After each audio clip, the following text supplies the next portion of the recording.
જય શ્રી કૃષ્ણ મિત્રો, કેમ છો? મજામાં ને? આજે આપણે બનાવીશું લીંબોળીનું તેલ.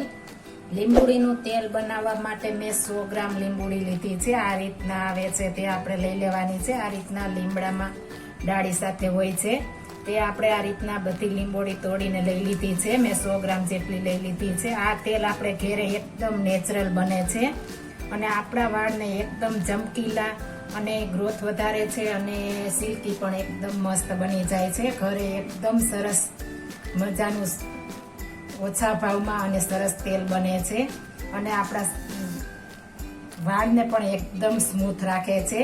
મેં 100 ગ્રામ આપણે લીંબોળી લીધી છે. તેના દાંડલા બધા મેં કાઢી લીધા છે. આપણે આ રીતના પેલા દાંડલા બધા કાઢી લેવાના છે. આ ડીંડલા કાઢી લેવાના પછી આપણે કરવાના છે તેનું આપણે તેલ. આ રીતના આપણે બધી દાંડલી કાઢી લીધી છે અને 100 ગ્રામ આપણે લીંબોળી લીધી છે તો 250 ગ્રામ મેં ટોપરાનું તેલ લીધું છે. ટોપરા તેલની જગ્યાએ તમે સરસવનું પણ તેલ લઈ શકો છો. સરસવના તેલમાં પણ સરસ બને છે ને આપણા સાંધા દુખતા હોય તેમાં પણ સરસવના તેલમાં જો લગાડી હોય તો સાંધા આપણે દુખાવામાં ઘણો બધો ફાયદો કરે છે. હવે આપણે પેલા લીંબોળીને ક્રશ કરી લેશું. આપણે બધી લીંબોળી આપણે મિક્સર જારમાં નાખી દઈશું. તમે લીમડાના પાનની પણ કરી શકો છો તેલ, પણ આ લીંબોળીનું જેટલું ગુણકારી થાય છે તેટલું ગુણકારી નથી થતું. હવે આપણે તેને ક્રશ કરી લેશું. આમાં કશું પાણી કે કોઈ વસ્તુ નથી નાખવાની, એમણે ગ્રાઇન્ડ કરી લેવાનું છે. આપણે લીંબોળી ક્રશ થઈ ગઈ છે. આ રીતના ક્રશ કરી લેવાની છે. હવે આપણે આગળની પ્રોસેસ કરીશું. હવે આપણે એક પેન લઈ લીધી છે, જાડા તળિયાવાળી લેવાની છે. તેમાં આપણે ટોપરેલ નાખી દઈશું. આપણે તેલ બધું નાખી દીધું છે. હવે તેમાં આપણે પેસ્ટ જે બનાવી છે લીંબોળીની તે નાખી દઈશું અને આપણે એકદમ ધીમા ગેસે આપણે લીંબોળીનું તેલ બનાવવાનું છે. તેલ આપણું ગરમ થઈ જાય ત્યારબાદ આપણે ધીમા ગેસે એકદમ ચડવા દેવાનું છે. આપણે બધું આ રીતના મિક્સ કરી દેવાનું છે અને હલાવતા રહેવાનું છે. આપણે ધીમે આંચ ઉપર હલાવતા રહેશું. એકદમ આપણે બ્રાઉન કલરની આપણે લીંબોળીનો પેસ્ટ થઈ જાય ત્યાં સુધી આપણે ઉકાળવાનું છે, એટલે એના લીંબોળીના ગુણ બધા તેલમાં બેસી જાય. આ લીંબોળીનું તેલ તમે અઠવાડિયે એકવાર ચહેરા ઉપર લગાવવાથી તમારા ચહેરાની ચમક પણ વધી જાય છે. અને આ લીંબોળીનું તેલ ઉપયોગ કરવા માટે આપણે 1 ચમચી લીંબોળીનું તેલ અને 2 ચમચી આપણે ટોપરેલમાં મિક્સ કરીને વાળમાં નાખી શકીએ છીએ અને એકદમ હેલ્ધી છે. આપણા શરીરમાં ઘણા ફાયદા કરે છે. લીમડો ઘણા ગુણકારી પણ છે.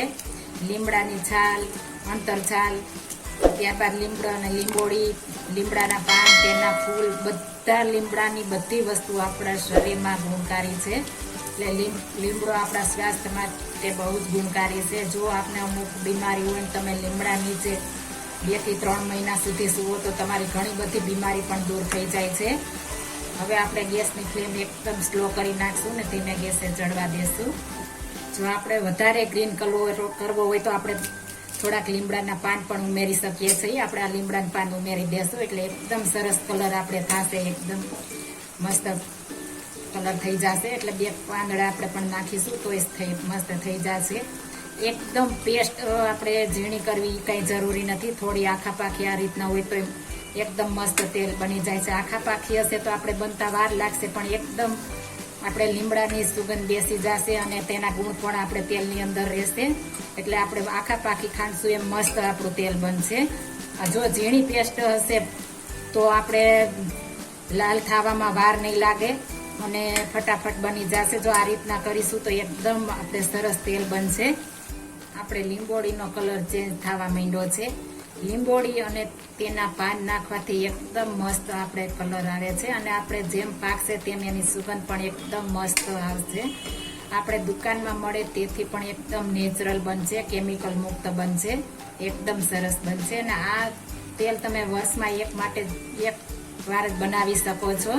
આપણે લીંબોળી મેથી જુલાઈ સુધી મળે છે. પછી આપણે લીંબોળી નથી મળતી, લીમડાના પાન જ મળે છે. તો લીંબોળી વધારે ગુણકારી હોવાથી લીંબોળીનું તેલ આપણે વર્ષમાં એક જ વાર બનાવી શકીએ છીએ. એટલે આપણે આખા વર્ષ માટે આપણે સ્ટોરેજ કરી શકીએ છીએ. આ વર્ષ નહીં પણ તમે ઘણા બધા વર્ષો સુધી આ રાખી શકો છો. આ તેલમાં તમારે કશું પણ થતું નથી ને આવું નવું આપણું તેલ રહેશે. હવે આપણે થોડી વાર રહેવા દેશું. તમે જોઈ શકો છો પાનનો કલર ચેન્જ થઈ ગયો છે અને લીંબોળીનો ચેન્જ થઈ ગયો છે. આ રીતે મિક્સ કરવાથી એકદમ સરસ આપણું લીંબોળીનું તેલ બનશે.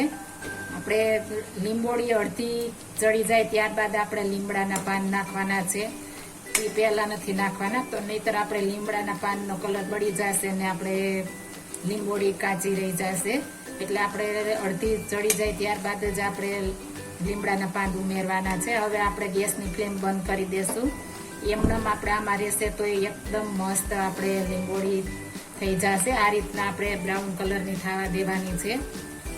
એકદમ સરસ આપણે થઈ ગઈ છે. હવે આપણે થોડી વાર આમાં રહેશે એટલે હજી આપણે એકદમ સરસ થઈ જશે. તમે જોઈ શકો છો લીંબોળીનો તેલનો કલર એકદમ ચેન્જ થઈ ગયો છે. આપણે ટોપરાનો વ્હાઈટ હતો, હવે આપણે લીલાશ ઉપર આવી ગયો છે. પાન નાખવાથી આવો કલર થાય છે.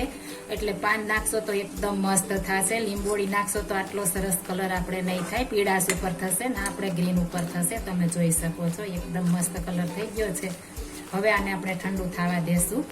આપણે તેલ ઠંડુ થઈ ગયું છે. હવે મેં કાચનો બાઉલ લીધું છે, તેમાં આપણે આ રીતના કપડું રાખી દેશું. આપણે આછું હોય તો 2 વડું રાખવાનું છે, નકર 1 વડું કોટનનું આપણે કપડું આવે એ લેવાનું છે. રેશમ કોટન આવે એટલે જરા પણ આપણે અંદર કણી પણ જાતી નથી. એટલા માટે આ રીતના આપણે કપડું પહેલાં રાખી દેશું બાઉલમાંથી. હવે આમાં આપણે તેલ નાખીશું. આપણે જે ગાળ્યું છે, બનાવ્યું છે તે આ રીતના આપણે બધું તેમાં નાખી દેશું. એકદમ મસ્ત નાખી દેશું. આપણે ધીમે ધારે નાખવાનું છે એટલે આપણે ચલે પણ નહીં. આ રીતના આપણે નાખતા જશું. ત્યારબાદ આપણે બધું ગરાઈ જાય ત્યારબાદ આપણે ચારેય છેડા પકડી ચાલીને આ રીતના આપણે બધું નાખી દીધું છે. આપણે એકદમ સરસ આ રીતના ખખડે એવું સરસ થઈ ગયું છે. તમે જોઈ શકો છો. હવે તેને આપણે આ ચારે બાજુથી આ રીતના ચાલી લેવાનું છે. ચાલીને આપણે આ રીતના એકદમ સરસ નીચોવી લેવાનું છે. એટલે એકદમ સરસ આપણું તેલ નીકળી જશે. આ રીતના આપણે આટી ચડાવશું એટલે બધું તેલ નીકળી જશે. આ રીતના આપણે પ્રેશર કરીશું એટલે બધું તેલ નીકળી જશે.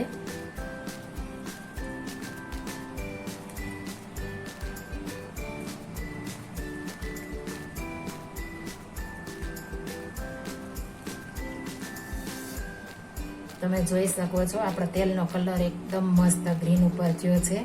અને આપણે આ જે ગાળેલું નીકળે છે તેને આપણે ફેંકી દેવાનું નથી. આપણે કોઈ માટીનું કુંડિયું હોય તેમાં થોડું થોડું નાખવાથી તેમાં જીવ જંતુ કે કીડા કોઈ વસ્તુ થતી નથી. અને આ પેસ્ટ રાખવા દહીં અથવા તો ગોરવું નાખીને અઠવાડિયે 10 દિવસે તમે માથામાં મસાજ કરશો તો તમારા વાળનો ગ્રોથ પણ વધશે અને એકદમ સિલ્ક બનાવી દેશે. એકદમ સરસ મજાના વાળ સિલ્કી થઈ જશે. આપણે ફેંકી નહીં દઈએ.